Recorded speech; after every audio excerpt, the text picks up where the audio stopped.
Salut, c'est Céline de la chaîne Sélection Manga. Et j'étais en vacances, alors du coup j'ai eu le temps de lire et j'ai lu beaucoup, d'autant plus qu'il a fait moche la plupart de mes vacances, donc je n'avais rien d'autre à faire que de lire et d'acheter des mangas. Donc j'ai décidé de faire un top flop. Alors vu ce que j'ai lu, je vais le faire en deux parties. Je vais vous faire aujourd'hui les séries que je continue de lire régulièrement, c'est-à-dire les suites, et vous aurez un deuxième top flop un peu spécial puisqu'il s'agira des tomes 1 et 2, et comme ça, voilà les nouveautés, vous allez voir ce que j'ai envie de poursuivre ou pas. C'est parti pour le top flop des lectures de vacances. À la dernière place du podium, une lecture, comment dire, je savais que ça allait pas être génial, mais je m'attendais quand même à un petit peu mieux, et au final j'étais déçue. Tokyo Revengers, le tome numéro 25. Tokyo Revengers, vous suivez l'aventure, là au bout de 25 tomes, hein, vous en avez vu, des aventures de Takemichi qui revient dans le passé pour sauver ses amis et sa copine. Et là, en fait je pense que j'ai compris. C'est-à-dire qu'on a refait le même coup, et quand je vois des collègues youtubeurs qui ont beaucoup aimé ce tome en disant oh j'ai lâché ma petite larme et tout, moi j'avais lu ça, en plus j'ai lu ça en rentrant de la Japan Expo, donc ça va être un petit moment. J'ai fermé, je me suis dit, je suis ni surprise, ni triste, ni rien du tout, parce qu'on me l'a déjà fait 50 fois, et du coup je me dis ouais bon encore, finalement on s'y attendait presque. Au bout de 25 tomes on a compris le truc, et en plus on se dit comme il revient à chaque fois en arrière, on se dit peut-être qu'il va nouveau être sauvé, donc je vois pas pourquoi est-ce que je serais triste. En fait il manque réellement d'enjeu maintenant à ce tome 25, parce que on nous a trop fait le coup, voilà, donc ça m'a laissé de marbre, je suis peut-être sans cœur.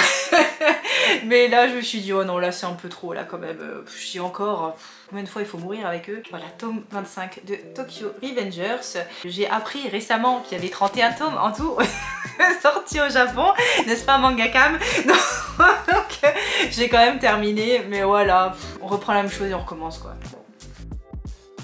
À la 9ème place de ce classement, un titre qui m'avait bien hypé dans ces tomes 1 et 2, et je viens de lire le 3 et je suis obligée de le dire, même si ça me plaît pas, que finalement ça va peut-être pas être aussi génial que ça. Et il s'agit de Ron Kamonohashi, Dérangé détective. On suit un détective qui n'enquête pas officiellement puisqu'il n'a pas le droit de le faire. Il est atteint d'un pouvoir assez étrange qui fait que quand il découvre un meurtrier, il arrive à le forcer à se tuer. Donc, évidemment on n'en veut pas dans les forces officielles de police. Mais un policier justement arrive à le calmer en gros, et ils arrivent à résoudre des enquêtes ensemble. Alors ce qui est intéressant dans ce manga, c'est surtout la psychologie des personnages, notamment du héros Ron Kamonohashi qui est complètement farfelu. C'est un réel excentrique mais qui a ce génie de pouvoir très rapidement résoudre des enquêtes. Et donc on le suit tel Sherlock Holmes et son ami Watson dans différentes enquêtes qui ma foi ne sont pas extraordinaires. Ils sont pas allés chercher bien loin. Je pense qu'il aurait fallu lire davantage de vraies aventures de Sherlock Holmes de Conan Doyle avant de faire ce manga, parce que sincèrement les enquêtes présentent très peu d'intérêt, d'autant plus que la résolution, il y a toujours un petit peu de choses un peu farfelues. Mais moi ce que j'avais vraiment apprécié au départ dans les tomes 1 et 2, c'était ce personnage loufoque. Ça ne suffit plus. Dans la mesure où ces enquêtes elles ne sont pas, comme je vous ai dit, elles ne sont pas folles, et en plus de ça, mais ce qui m'a quand même gênée, c'est que j'ai l'impression qu'on commence déjà à tourner en rond alors qu'on n'est que au tome 3. Je m'explique, à la fin de ce tome, on a une nouvelle enquête avec un personnage qu'on avait vu dans les tomes 1 et 2, et on se dit ça va trop vite. Mais déjà ils nous ressortent des personnages pour redynamiser le truc alors que ça aurait dû être plus long. Ce personnage aurait dû briller davantage, il aurait dû résoudre davantage d'enquêtes, il aurait dû être un vrai rival avant de connaître une chute et devoir le relever. Là ça va trop vite. On s'était pas attaché suffisamment à l'autre personnage pour en avoir quelque chose à faire, qui n'arrive plus à résoudre des enquêtes. Et surtout la manière dont on l'aide, bon on se dit ouais c'est quand même très tiré par les cheveux. C'était pas nul. Est-ce que je continuerai la série? Je tenterai quand même le 4 pour me faire un avis complet, mais là je dois dire que la personnalité de Ron Kamonohashi, c'est bien, ça ne suffit plus. Il y a quand même beaucoup de choses qui sont tirées par les cheveux. Certains ont critiqué le fait que on lui met une ascendance très connue, mais moi j'ai trouvé justement que ce mix des ascendances était intéressant, que c'était malin. Donc ouais, il y avait quand même 2-3 bonnes choses là-dedans, mais ouais, un peu déçu. À la place numéro 8, alors là on passe au manga que j'ai bien aimé, mais il me manquait peut-être un petit quelque chose pour aller plus haut dans le classement. Et à la place 8, c'est My Happy Marriage. Alors ne vous méprenez pas, j'aime toujours autant cette série, avec nos deux jeunes gens qui sont fiancés et qui doivent combattre, disons, les personnalités difficiles de la famille, notamment de la jeune fille. Ce qui était bien dans ce tome-là, c'est qu'on voit une vraie évolution de la jeune fille qui était très effacée, c'était une enfant battue, hein, donc elle avait des réflexes très défensifs, de renfermement sur soi-même. Et là enfin, grâce notamment je pense à l'expérience qu'elle a vécue avec son futur fiancé, elle commence à se rebeller, elle n'accepte plus qu'on lui parle d'une certaine manière, et puis ça fait du bien de voir ça. Le petit problème que j'ai, c'est qu'on nous a quand même beaucoup mis cet univers de magie en avant au début de l'histoire, dans le tome 1 et un peu dans le tome 2. Je pensais que ça allait se développer un peu plus rapidement parce que là je ne vois plus trop finalement quel est l'intérêt de cette magie, en quoi ça joue. Alors si à un moment donné, bon, il y a quand même un accident qui va se passer, mais je veux dire, vous auriez une allumette, c'était un peu la même chose. Donc, c'est pas vraiment un pouvoir magique pour faire ça, j'en suis pas sûre. Mais ce tome pose bien la notion de hiérarchie, de politique, des différents enjeux, notamment en unissant plusieurs familles. Donc c'était bien, il n'y a rien eu d'exceptionnel dans ce tome, ça suit les tomes 1 et 2, il n'y a pas eu de surprise. Donc j'ai beaucoup aimé, mais je m'y attendais. Donc il n'y a pas trop de surprises et c'est pour ça que je le mets à cette place numéro 8 qui est déjà très bien. Hein. À la place numéro 7, on parle toujours de romance, mais d'un autre type cette fois-ci, puisque j'ai lu le tome 6 de Criminel Fiançailles que j'avais aussi trouvé à la Japan Expo. Et j'ai fait ça pendant les vacances, c'était très sympa. Alors Criminel Fiançailles, c'est pas du tout le même genre de romance, hein. La fille là, elle est tout sauf réservée. Les deux sont des petits enfants de Yakuza, et d'ailleurs des boss hein, de ce monde mafieux. Et tous les deux ont des caractères fort affirmés, chacun a son passé, et on voit comment ils construisent leur relation. Je veux pas en dire trop parce que sinon ça va vous spoiler le tome et ce serait dommage, parce que j'ai encore une fois passé un excellent moment avec ces deux personnages complètement fous en fait. Hein. Ils sont aussi déjantés l'un que l'autre. L'univers mafieux est de plus en plus décrit et on commence hein, à bien nous faire comprendre qu'il y a une autre manigance qui est au-dessus de ces deux personnages. Ils comprennent qu'il y en a une mais ils savent pas encore de quoi il s'agit et c'est vraiment très intéressant. Le fait que vous ayez une romance très bizarre mais une romance quand même, puis bien sûr des triangles amoureux, puis en plus de ça un univers mafieux, puis en plus de ça une manigance intrafamiliale fait que ça rend vraiment le récit intéressant. Moi j'apprécie toujours autant ma lecture. Voilà un peu à quoi ça ressemble. Certains diront que les chara-designs sont un peu étonnants, étranges. Moi j'avoue que j'aime bien et surtout j'aime beaucoup ce revirement psychologique des persos où ils te sourient et puis l'instant d'après ils te balancent un truc dans la figure. Voilà, j'aime bien, j'aime beaucoup, j'ai souri. Je trouve ça amusant, je trouve ça divertissant, donc ouais, très bonne lecture. Passons maintenant à la place numéro 6 et là c'est une autre ambiance puisque je vous emmène dans le Japon féodal avec Mibu Gishiden. Et autant le premier tome j'étais un peu mi-figue mi-raisin, mais pour celui-ci je confirme vraiment mon intérêt pour la série où on suit ce personnage qui est un bretteur reconnu dans son milieu mais qui a eu des agissements un peu étonnants. En gros il a suivi là où on le payait le plus et ça ne lui a pas forcément porté chance et donc on se remémore son passé au travers d'un journaliste qui pose des questions à une personne qui l'a connu. Et on gratte encore davantage dans ce passé. On va interroger d'autres personnes qui ont connu ou côtoyé cet homme-là. Et c'est vraiment intéressant. On voit le Japon de l'époque, on voit comment le Japon a très vite évolué, puisque s'il y a des personnes qui l'ont connu, qui sont capables d'en parler à une ère moderne, c'est que c'était pas un monde si éloigné que le nôtre finalement. Et on voit à quel point l'attachement à la famille, à des valeurs peut-être plus modernes, ont fait que ce samouraï n'était pas reconnu à sa juste valeur. Et c'est vraiment bien. Vraiment, je suis pressée de lire le 4. Les dessins sont toujours aussi beaux. C'est un vrai plaisir des yeux. C'est une très bonne histoire. Et moi, je suis vraiment très fan de ce titre-là. Donc oui, je le recommande si les histoires de samouraï vous intéressent, dans ce Japon avec ses codes et ses traditions qu'on pensait immuables, qu'ils sont encore peut-être d'ailleurs. À la place numéro 5, un titre vraiment coup de cœur. Il est seulement à place 5 parce que je dirais que c'est un tome de transition et c'est Kaiju Girl caramélisée. J'aime beaucoup cette histoire. C'est une jeune fille qui se transforme en kaiju quand elle exprime ses émotions. Donc quand on est une jeune fille adolescente et qu'on a son premier amoureux, c'est très drôle, c'est très divertissant. Sa mère, elle est vraiment extra marrante. Moi j'aime beaucoup, c'est un peu farfelu, mais c'est du farfelu que j'apprécie parce que parfois les trucs un peu trop loufoques moi j'aime pas, mais là ça rentre dans ce que je peux encore accepter. Là on est au tome 4, donc évidemment vous n'avez plus la surprise du début, mais ça reste très bien parce qu'on a un renouvellement de situation qui arrive, on a un nouveau protagoniste qui va arriver, qui va mettre, je pense, un peu de piment à la situation. C'est pour ça que je vous dis que c'est un tome de transition, parce que là on va arriver à une nouvelle ère avec des nouveaux persos et ça risque d'être vraiment très marrant. C'est drôle, l'histoire est bien ficelée, à chaque fois vous avez des rebondissements qui vous donnent envie de lire la suite. Un excellent tome. Je suis fan, toujours aussi fan de Kaiju Girl caramélisée et ce tome 4 présage des très bons tomes à suivre.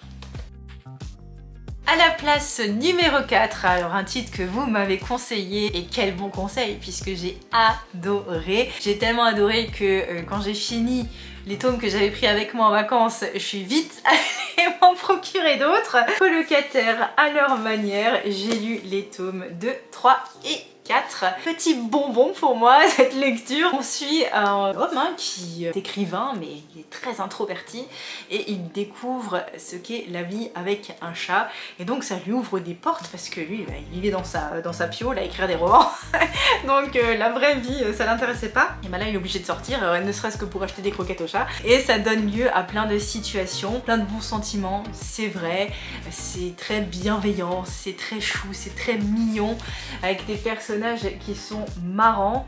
Vous en avez quand même quelques-uns des personnages, mais je trouve qu'ils apportent tous leur petite touche à l'histoire et c'est vraiment très agréable à lire. Moi je regrette pas de vous avoir écouté, j'adore et d'ailleurs j'ai déjà acheté la suite parce que je me suis dit non mais c'est trop bien, j'aime trop lire ça pour me détendre. C'est du slice of life avec un chat. Je souris en fait béatement à la lecture, du début à la fin je suis comme ça, non enfin je souris pas tout à fait comme ça mais vous avez compris parce que là je fais un peu peur, mais non c'est un vrai plaisir de lire ça. Il se passe pas des trucs de fou mais c'est ultra sympa. À la place numéro 3, on va rester chez les animaux puisque j'ai lu le tome 3 et 4 de Beastars et là je suis en train de comprendre les louanges qui ont été formulées tout simplement parce que tome 1 et 2 je me suis dit ouais c'est bien mais bon voilà. Là à la fin du 4 je me suis dit j'ai envie de lire la suite, j'ai vraiment très envie de lire la suite. Vous êtes au lycée mais le monde n'est pas peuplé d'humains, il est peuplé d'animaux de différentes races qui doivent ensemble cohabiter avec des carnivores et des herbivores et évidemment il faut que la culture surpasse les instincts primaires de chacun des personnages. On se rend compte de la difficulté, on vous donne pas ça comme ça de but en blanc, vous le comprenez au travers des aventures que vivent ces jeunes lycéens, des amourettes, des relations sociales diverses, leur lien aussi avec le monde extérieur du lycée, le vrai monde des adultes, de ce qui s'y passe et qu'on essaye de le cacher. Je suis scotchée de la manière dont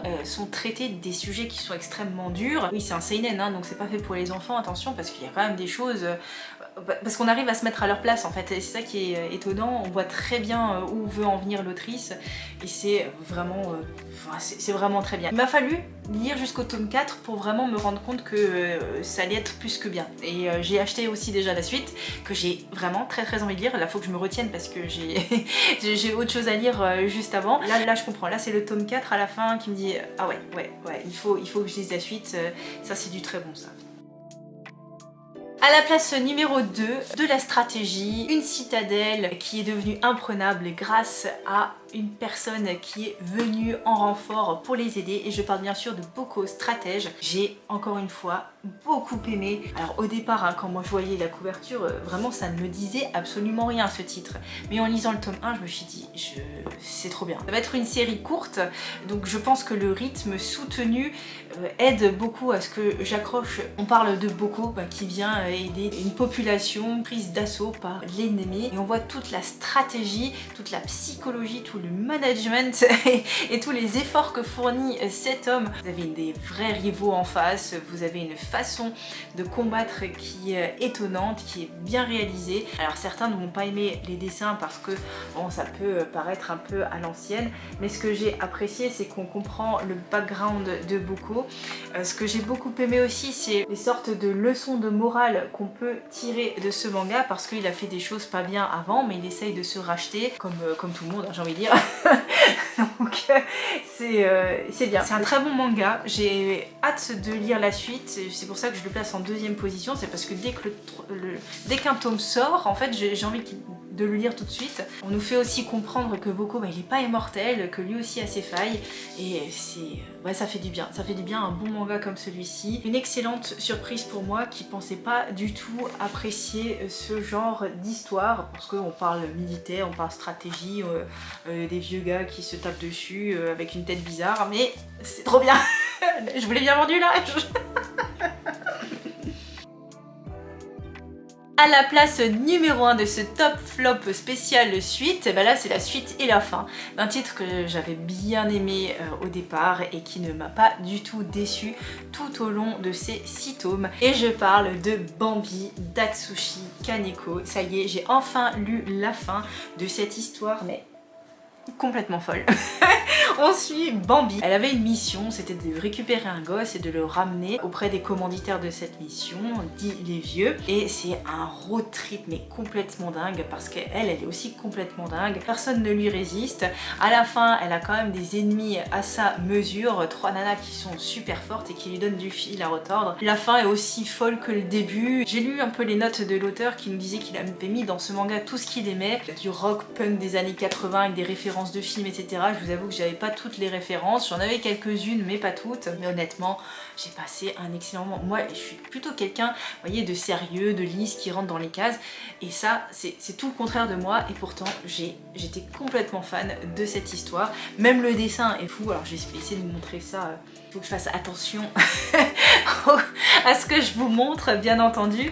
Voilà, ce dessin est inhabituel, c'est pas forcément non plus le design que j'apprécie, mais ça va tellement bien en fait avec l'histoire. C'est une histoire folle, on comprend pas tout finalement du background de Bambi, mais en fait qu'est-ce qu'on en a à faire? Tout ce qu'on veut c'est qu'elle continue sa vie de déjanter, parce que c'est ce qu'elle est, parce qu'il faut déjanter dans la vie. Grosse claque Bambi. Si vous aimez les... J'allais dire si vous aimez ce genre de manga, mais moi là-bas j'aime pas, pourtant j'ai adoré. Donc laissez-vous tenter, c'est pour adultes hein, quand même, parce que vous avez des scènes, voilà. Atsushi Kaneko c'est très spécial, mais mon dieu, qu'est-ce que c'est bon.